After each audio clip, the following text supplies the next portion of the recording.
భయం ఉన్నప్పుడు భక్తి వస్తుంది. భక్తి వచ్చినప్పుడు మన జీవితంలో మేలులు జరగటము ప్రారంభించబడుతుంది. ఆమేన్, ఆమేన్. భయం ఉండాలి. అయ్యో నా దేవుడు చూస్తున్నాడు, అయ్యో నా దేవుడు చూస్తున్నాడు, అయ్యో నేను ఈరోజు ప్రార్థన చేయకపోతే నా దేవుడు నన్ను కోపగిస్తాడు అనే భయము మన లోపల ఉన్నప్పుడే మేలులు అనేవి ప్రారంభమవుతూ ఉంటాయి. భయము లేకపోతే దేవుని మేలులు ఏవి కూడా మన జీవితంలో జరగవు. ఆమేన్. దావీదుకు ఒక వ్యక్తిని చూస్తే అసూయ పుట్టిందంట. ఏమైందంట? ఒక రాజు ఒక మనిషిని చూసినప్పుడు అసూయపడ్డాడంట. అంటే ఓబేదేము అనే ఒక వ్యక్తిని చూసినప్పుడు అసూయపడ్డాడు. మందసము ఓబేదేము ఇంటి దగ్గర 3 నెలల పాటు ఉంచాడంట దావీదు. 3 నెలల పాటు ఉంచినందుకే ఓబేదేము ఇల్లంతా ఆస్వాదించబడిందంట. ఆమేన్, ఆమేన్. మందసము 3 నెలలు ఓబేదేము ఇంట్లో ఉన్నందుకే ఓబేదేము ఇల్లంతా ఏమైందంట? ఆశీర్వదించబడింది. ఒక మందసం ఉన్నప్పుడే. ఈ విషయము దావీదుకు తెలిసింది. దావీదు వెంటనే మందసాన్ని తీసుకొచ్చేయాలనుకున్నాడు.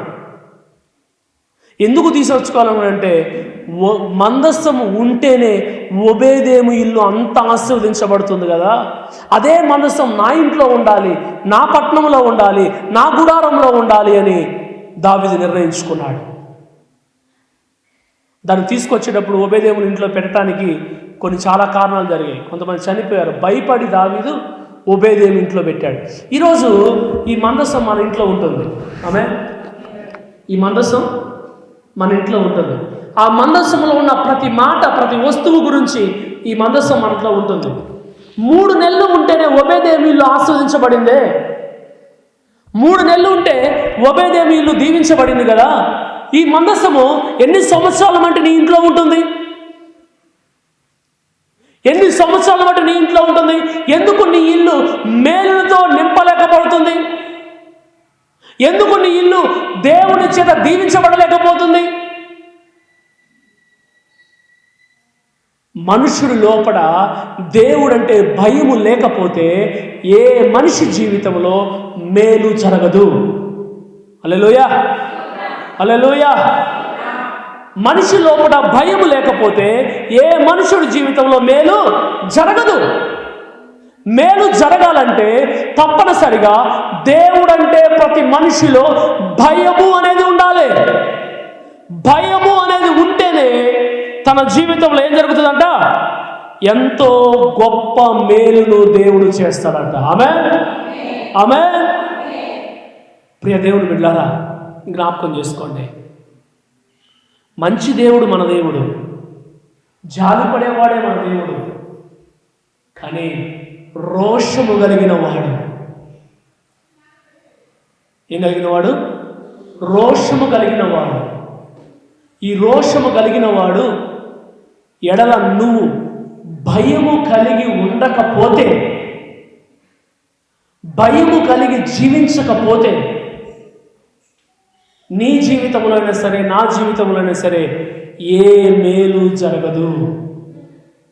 హల్లెలూయా. ఏ మేలు జరగదు. భయం ఉండాలి. దేవుడు అంటే ఏముండాలి? ఏముండాలి? భయం ఉండాలి. నేను ఖాళీగా ఇంటి దగ్గరే కూర్చున్నాను ఈరోజు ప్రార్థనకు పోకుండా. అంటే నాలో ఏం లేదు ఈరోజు. మరి భయం లేని వాడి జీవితంలో, భయం లేని వాడి జీవితంలో ఆశీర్వాదం ఎలా వస్తుంది? భయం లేని వాడి జీవితంలో దేవుడు మేలుని ఎలా చేయగలుగుతాడు? నీ జీవితంలో భయము ఉంటేనే, దేవుడంటే భయం ఉంటేనే ఆశీర్వాదం నువ్వు చూడగలుగుతావు.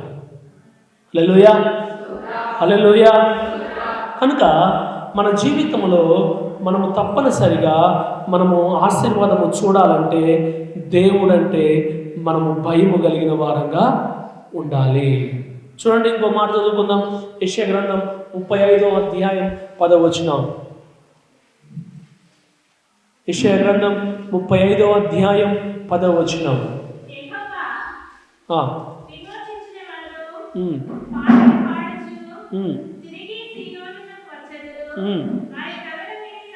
వారి తలల మీద నిత్య ఆనందముడును, వారు ఆనంద సంతోష గానములై గలవారే వచ్చెదరు. ఎగిరిపోవును. ఆమేన్. భయము కలిగి నువ్వు ఉంటే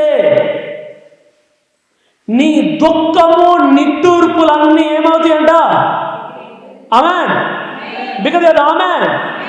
నువ్వు దేవుడంటే భయము కలిగి ఉంటే నీ తల మీదకు నిత్య ఆనందము ఉండును. దేవుడంటే భయము కలిగి నువ్వు ఉంటే నీ తల మీదకు నిత్యమైన ఆనందం వస్తుంది, నిత్య సంతోషం నీ మీదకు వస్తుంది. అంతేకాదు నీ దుఃఖము నిట్టూర్ప నీ బాధలన్నీ కూడా ఏమవుతాయి అంటే నీ వద్ద నుండి ఏమవుతున్నాయి? వెళ్ళిపోతున్నాయి. ఆమేన్. ఎప్పుడు వెళ్ళిపోతున్నాయి? ఎప్పుడు వెళ్ళిపోతున్నాయి?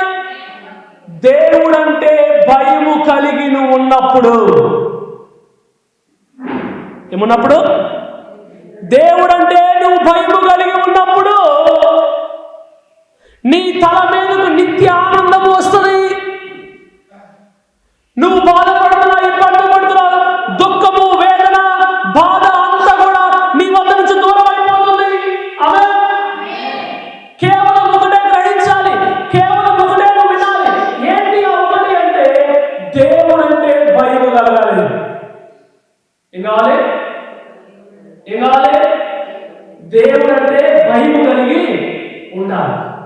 ప్రార్థన చేయకపోతే నా దేవుడు ఊరుకోడు. దేవుని మందిరంలోకి వెళ్ళకపోతే నా దేవుడు ఊరుకోడు అనే లోపల భయము రావాలి.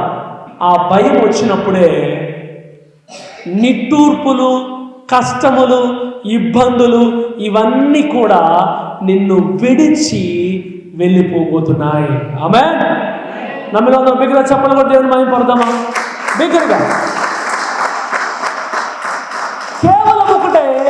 కేవలం ఒకటే నీ జీవితంలో తెలుసుకోవాల్సింది, భయము కలిగి ఉండాలి. భయం ఉంటే భక్తి వస్తుంది. ఏమొస్తుంది? చెప్పాలి, ఏమొస్తుంది? భయం ఉంటే భక్తి వస్తుంది. ఈ భక్తి నిన్ను మేలును పొందుకునేవాడిగా చేస్తుంది. ఆమేన్. భక్తి నేనేం చేస్తుంది? మేలును పొందుకునేవాడిగా చేస్తుంది. అందుకే భయం ఉండాలి. యేసు ప్రభు ఎంత ప్రేమిస్తాడో అంతే శిక్షిస్తాడు. పద్దాక ప్రేమిస్తాడు, క్షమిస్తాడు అనుకుంటున్నాం. భయము లేకపోతేనంట ఆయన బెత్తము తీసుకుని వస్తాడంట. ఎలా వస్తాడు? చెప్పాలి, ఎలా వస్తాడు? ఎందుకు తీసుకొస్తాడు బెత్తం? కొడతానుగా, పట్టుకోవడానికా? కొట్టడానికే. ఒక టీచర్ బెత్తం తీసుకొస్తున్నాడు అంటే కంపల్సరీగా అక్కడ ఉన్న ఎవరికో ఒకరికి దెబ్బలు పడతాయి. ఆ క్లాసులో అంత భయం వేస్తుంది టీచర్ బెత్తం తీసుకొస్తే. దేవుడు కూడా బెత్తం తీసుకురాబోతాడు. ఎందుకు? భూమి మీద ఎన్నిసార్లు చెప్పినా, ఎంత చెప్పినా, రక్షించబడి జీవించే తర్వాత సరైన జీవితం జీవించకుండా, భయము లేకుండా ఎవరైతే బతుకుతున్నాడో వాడందరినీ కొట్టడానికి దేవుడు రాబోతున్నాడు. భయం లేని వానికి భక్తి ఉండదు. అందుకో సామెత ఉంది కదా, భయం లేని కోడి, చెప్పాలి, ఫుల్ఫిల్ చేయండి. భయం లేని కోడి, భయం లేకపోతే అట్లా ఉంటుంది. భయం లేకపోతే ఏముండదు మనలో? భక్తి ఉండదు. ఈరోజు ఆదివారం 10 గంటలకు చర్చికి వెళ్ళాలి. ఏం కావాలి మనలో ఇప్పుడు? భయం ఉండాలి. సమయానికి నేను చర్చిలోకి వెళ్ళాలి, నేను దేవుని మందిరంలో ఉండాలి అనే లోపల భయం ఉంటే తప్పనిసరిగా 10 గంటలు దేవుని మందిరంలో ఉంటాం. అదే భయం లేదనుకోండి, ఎన్నింటికో ఎట్లా ఉంటాం? ఏం పని లేకపోయినా ఇంట్లో పడుకుని నిద్రపోతాం. ఇది భయం లేని వాడు చేసే పని. కనుక జ్ఞాపకం చేసుకో, కనుక ఆలోచన చేయి.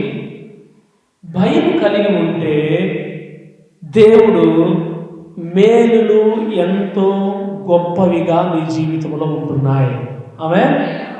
ఆమె భయము కలిగి ఉంటే దేవుడు నీ జీవితం ఎంతో మేలులు ఇస్తున్నాడు. అంతేకాదు, నరులు ఎదుట నీవు ఆశ్రయించి వారి నిమిత్తము నీవు సిద్ధపరిచిన ఎడల నా దేవుడు మేలు చేయగలిగిన వాడు అని ఒక నరుణ్ణి నువ్వు సిద్ధపరిచి ఆ నరుణ్ణి దేవుని వద్దకు తీసుకురాగలిగిన వ్యక్తిగా నువ్వు ఉన్నట్లయితే దేవుడు ఇంకా నీ జీవితంలో గొప్ప మేలు ఇవ్వబోతున్నాడు. ఆమె ఇంకా నీ జీవితంలో దేవుడు గొప్ప మేలును ఇవ్వబోతున్నాడు. కనుక గమనించు, తెలుసుకో. ప్రియ సంగమా, ప్రియ దేవుని బిడ్డ, దేవుని మందిరంలో ఎందుకు ఉండాలి అంటే మనుషులు నీ మీద పడిన పన్నాగాలు, కుట్రలు, ఆటంకాలు, వ్యతిరేకతలు, దుష్టుల క్రియలు ఇవన్నీ కూడా నువ్వు తప్పించబడాలి అంటే నువ్వు తప్పనిసరిగా దేవుని మందిరంలో ఉండాలి. ఎవరయ్యా నిన్ను తప్పించేది, ఎవరయ్యా నిన్ను విడిపించేదంటే దేవుడే. దేవుని మందిరంలోకి నువ్వు వచ్చి దేవుని మందిరంలో నువ్వు ఉండగలిగితే, దేవుని మందిరంలో నువ్వు ఉంటే తప్పనిసరిగా ఆ బయటపడే కష్టాలు వాటన్నిటి నుండి దేవుని హస్తము నీకు విడుదలిస్తుంది. ఆమేన్. ఇది మొదటిది, దేవుడు నీకు విడుదల ఇస్తున్నాడు. నరులు నీ ఎదుట ఎంత నిన్ను పడదోయాలని చూసినా, ఎంత కుట్ర చేసినా, ఎంత ఇబ్బంది పెట్టినా, చలో వాళ్ళని వదిలిపెట్టి దేవుని మందిరంలో కూర్చో. దేవుని మందిరంలో కూర్చుంటే ఆయన సన్నిధిని చాటున నిన్ను దాచిపెడతాడు. వాడు చేసే వ్యతిరేకత, వాడు చేసే ఆటంకం, వాడు చేసే ఇబ్బంది ఏది నీ వద్దకు రాకుండా దేవుడు తన మందిరంలో నిన్ను ఉంచుతాడు. నువ్వు దేవుని మందిరంలో ఉండగా నిన్ను ఆటంకపరిచేది ఏది నువ్వు ఉండదు. ఆమేన్. అందుకే మనం తప్పనిసరిగా దేవుని మందిరంలో ఉండాలి. దేవుని మందిరంలో ఉంటేనే మనుషుల కపటోపాయముల నుండి మనము తప్పించబడతాం. సాతానుడు పడిన వలలో నుండి మనము తప్పించబడతాం. ఎప్పుడు అంటే మనము దేవుని మందిరంలో మనం ఉన్నప్పుడు. ఆమేన్. రెండవది, నీ జీవితంలో మేలు జరగాలి అంటే తప్పనిసరిగా నువ్వేం కలిగి ఉండాలి? భయము కలిగి ఉండాలి. మనం అనుకుంటాం, నా జీవితంలో ఇంకా మేలు జరగట్లేదు, ఇంకా ఆశీర్వాదం రావట్లేదు, ఇంకా అది రావట్లేదు, ఇది రావట్లేదు అనుకుంటూ ఉంటాం. రావట్లేదు అనుకుంటూనే ఉంటాం. మరి నీ జీవితంలో ఆశీర్వాదం రావటానికి దేవుడు అంటే నీకు ఎంత భయం ఉంది? హల్లెలూయా. దేవుడు అంటే నీకు ఎంత భయం ఉంది? ఎంత భయం కలిగి ఉంటున్నావు దేవుడు అంటే? ఆలోచించు ఒకసారి. మనదంతా ఎలా ఉంటుందంటే వన్ వే అంటే తెలుసా? ఏంటి వన్ వే అంటే? ఒక దిక్కే పోతుంది. ఏంటి మనమంతా ఎలా ఉంటుందంటే వన్ వే. మనం అడుగుతూనే ఉంటాం, మనమే వెళ్తూ ఉంటాం, కానీ వచ్చేదాన్ని మనం చూడలేదు. వన్ వే మనం కూడా ఎప్పుడు దేవుడు ఎలా చేస్తామంటే, దేవుడా నాకు అది ఇవ్వు, నాకు ఇది ఇవ్వు, నాకు అది చేయి, ఇది చేయి అని వన్ వే అడుగుతూనే ఉంటాం. మరి దేవుడు ఇచ్చేదాకా ఆగుతున్నామంటే ఆగు, మళ్ళీ అడుగుతూనే ఉంటాం. వన్ వే ఎప్పుడు వన్ వేలోనే వెళ్తా ఉంటాం. ఎదుట వచ్చేది కూడా నువ్వు చూడాలి. అప్పుడే ప్రమాదం నుంచి తప్పించబడతావు. దేవుడిని అడుగుతున్నావు, దేవుడు ఇచ్చేదాకా నువ్వు ఎదురు చూడాలంటే తప్పనిసరిగా నువ్వేం చేయాలంటే భయం కలిగి ఉండాలి. ప్రార్థన చేయండి, అది మీరు పొందుకున్నారని నమ్మండి. ఆమేన్. ప్రార్థన చేసినప్పుడు అది మనం పొందుకున్నామని ఏం చేయాలి? నమ్మాలి. కానీ ప్రార్థన చేసి అది మేము పొందుకున్నాము అని ఎంతమంది నమ్ముతున్నారు? ప్రార్థన చేస్తున్నాం కానీ పూర్తిగా నమ్మలేకపోతున్నాం. కాబట్టి తెలుసా, మనలో భయం లేదు. అంటే మనలో ఏం లేదు? భక్తి లేదు. బైబిల్ లేకపోతే భక్తి ఉండదు. భక్తి లేని వాడు ఎంత ప్రార్థన చేసినా, ఎంత అడిగినా వాడు ఏమంటాడు? వాడి నిర్ణయం స్థిరంగా ఉండలేదు. కనుక ప్రియ సంగమ జ్ఞాపకం చేసుకో, ప్రియ దేవుని బిడ్డ జ్ఞాపకం చేసుకో. దేవుడు చెప్తున్న మాట ఏంటి అంటే, మనుషుల కపటోపాయములను తప్పించబడాలి అంటే తప్పనిసరిగా దేవుని మందిరంలో ఉండాలి. మనుషుల కపటోపాయములను నువ్వు తప్పించబడాలంటే తప్పనిసరిగా దేవుని మందిరంలో ఉండాలి. నీ జీవితంలో మేలు జరగాలి అంటే తప్పనిసరిగా దేవుని యొక్క నువ్వు భయము కలిగి ఉండాలి. భయము కలిగి ఉన్న వాటిలో భక్తి ప్రారంభమవుతుంది. భక్తి ప్రారంభమైతే ఆ వ్యక్తి దేవుడు మేలును పొందుకునేవాడుగా ఉంటాడు. ఆమేన్, ఆమేన్, హల్లెలూయా, హల్లెలూయా. చదువు 31వ కీర్తనలో పడదాం. 31వ కీర్తన 21వ వచనం చదువుదాం. 31వ కీర్తన 21వ వచనం.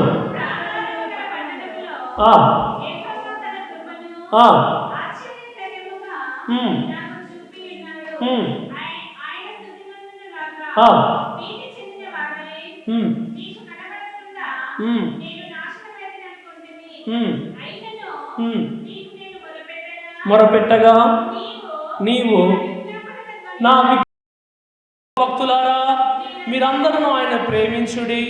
యెహోవా విశ్వసించువారు కాపాడును. గర్వము ప్రతివానికి గొప్ప ప్రతీకారము చేయును.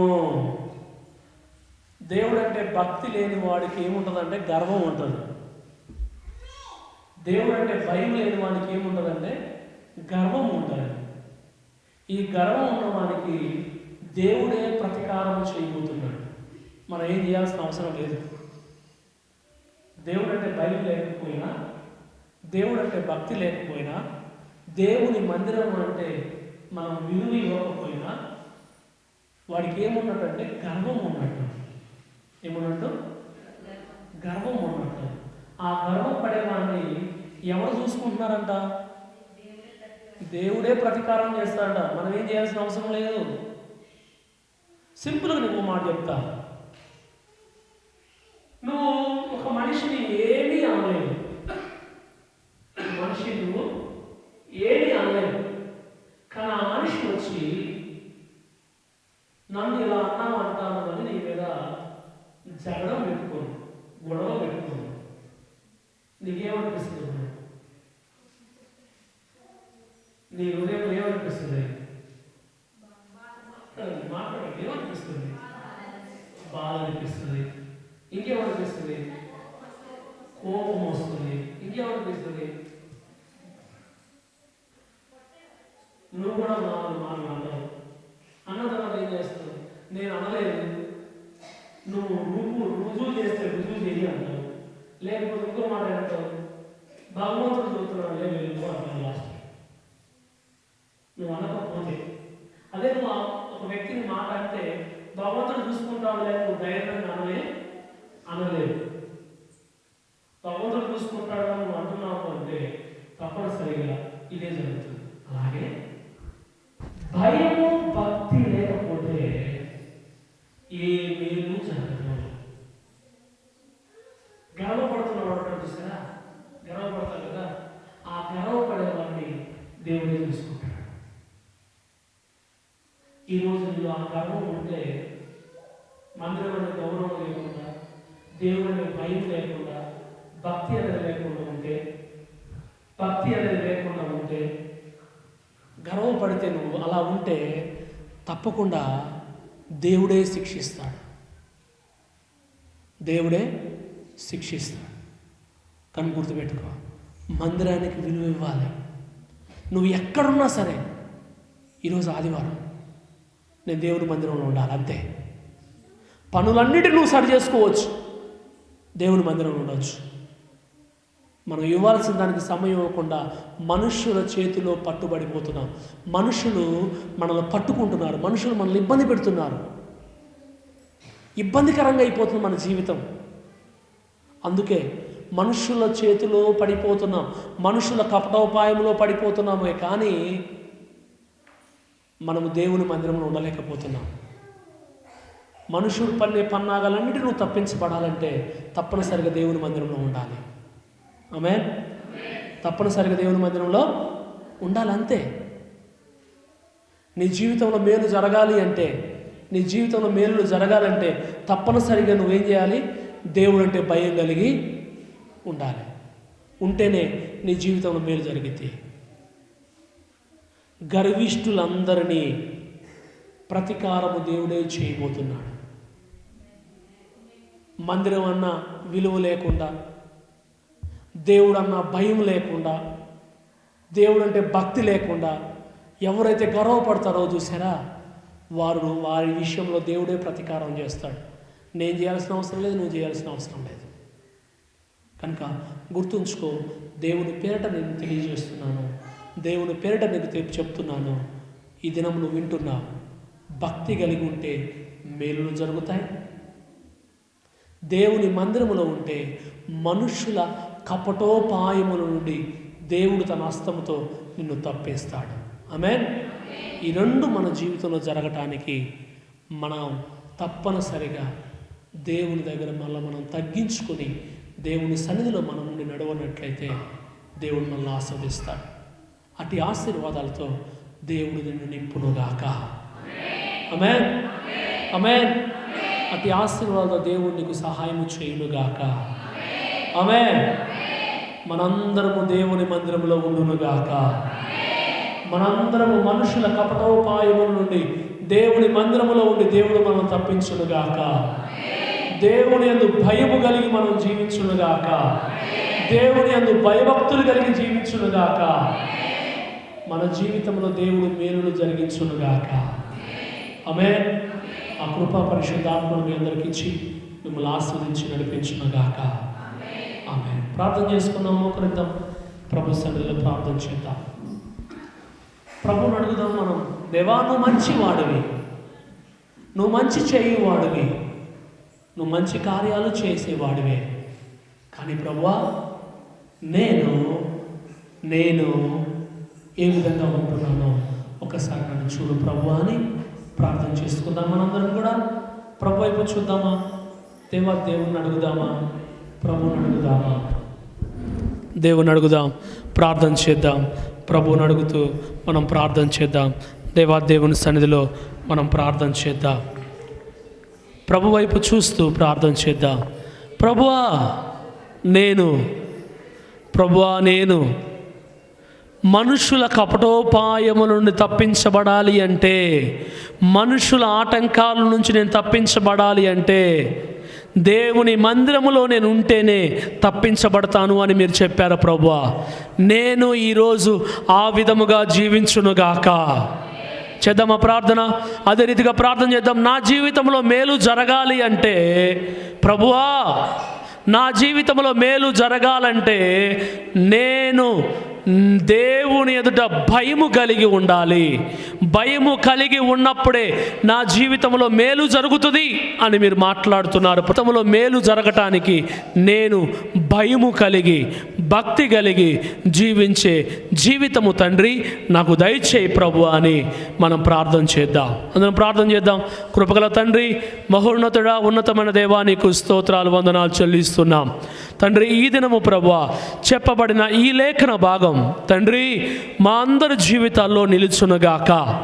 మనుషుల కపటోపాయముల నుండి మేము తప్పించబడటానికి, సాతానుడు పనే వలలో నుండి మేము తప్పించబడటానికి ప్రభువా నీ మందిరంలో మేము ఉండాలి. నీ మందిరంలో ఉంటే మనుషుల చేతిలో నుండి, సాతాను చేతిలో నుండి మమ్మల్ని తప్పిస్తానంటున్నావు ప్రభువా. అందును బట్టి నీకు స్తోత్రాలు చెల్లిస్తున్నాం. ప్రభా నీ కొందనాలు. మా జీవితంలో మేలు జరగాలి అంటే ప్రభా నువ్వంటే మాకు భయం ఉండాలి ప్రభా. భయం ఉన్న చోట భక్తి ఉంటుంది అని మీరు చెప్తున్నారు తండ్రి.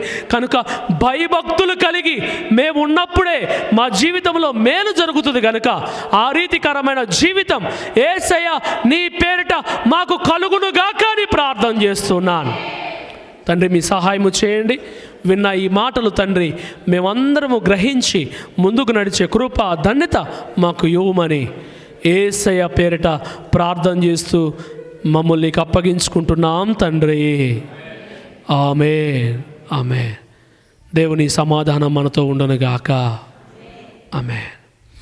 మంచిది, అందరం లేచి నిలబడదాం.